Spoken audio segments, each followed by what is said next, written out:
big news in Newcastle where Ashworth has gone. Everyone's very sad about that. Man United fans possibly are raging at the fact that they've had to pay so much. And we've got our man in Paul Mitchell, a new director of football.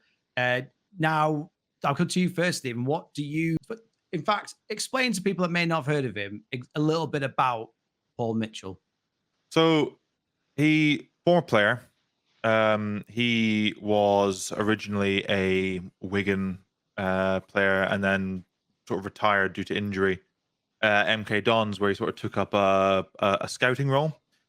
He was their sort of head of youth scouting, head of youth recruitment, and became their sort of chief scout and then first head of recruitment at MK Dons.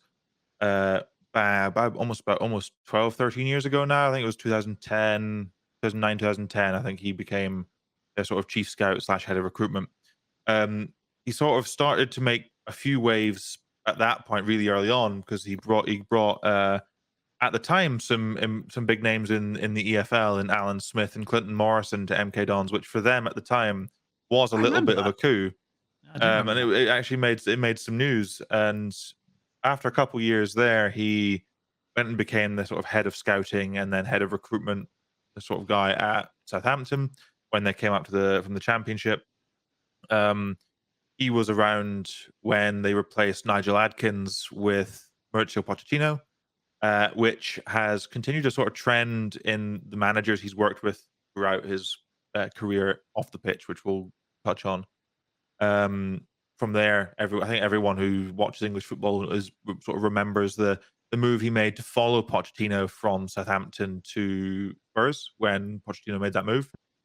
He became sort of again a head of youth recruitment and a head of sort of first team scouting and recruitment at Tottenham.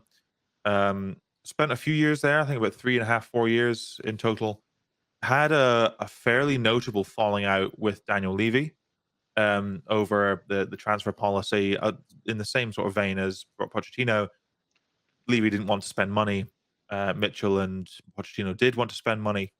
And he had a very long sort of I wouldn't quite call it toxic, but a sort of disgruntled notice period before he left and joined Ralph Rangnick as the sort of global head of recruitment for Red Bull. He sort of started as a head of recruitment for RB Leipzig, sort of head of scouting there before getting promoted internally to sort of keep him in situ because Red Bull were really keen to keep his services. At that point, he then was very keen to take a step up. He's always been a very ambitious person throughout his career.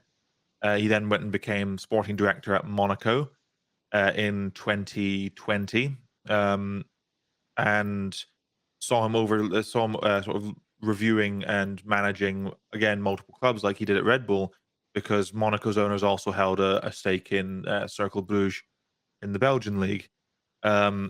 He's come to us now as the replacement for Dan Ashworth after he's been linked to a return to England a number of times over the past couple of years. We've been linked to him before about 6-7 months ago. Manchester United as well. Yeah, Manchester United, Liverpool have been linked to him, Chelsea have been linked to him. Every big club in the league has been linked to him. He's even been touted previously for a role at Real Madrid as well. He's got a very, very good reputation as a talent identifier and recruiter in football across the continent.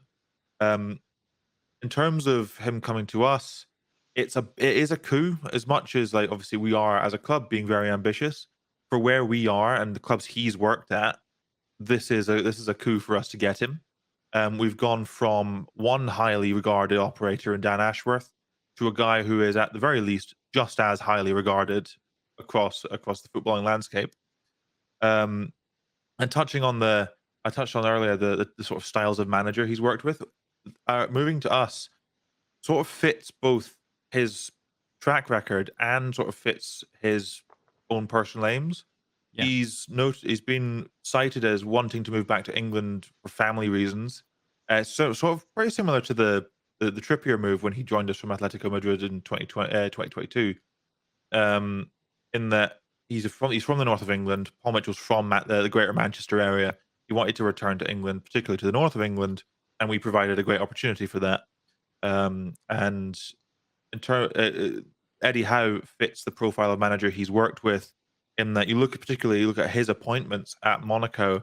He appointed 3 coaches in Nico Kovac, Philip Clement, and Adi Hutter, all of whom have a track record of high pressing, intense football, attacking football. He had the same with Pochettino. He had the same at RB Leipzig. This is a guy who is effectively a perfect fit for the sort of profile of our club and sort of what we want our football team to put on the pitch.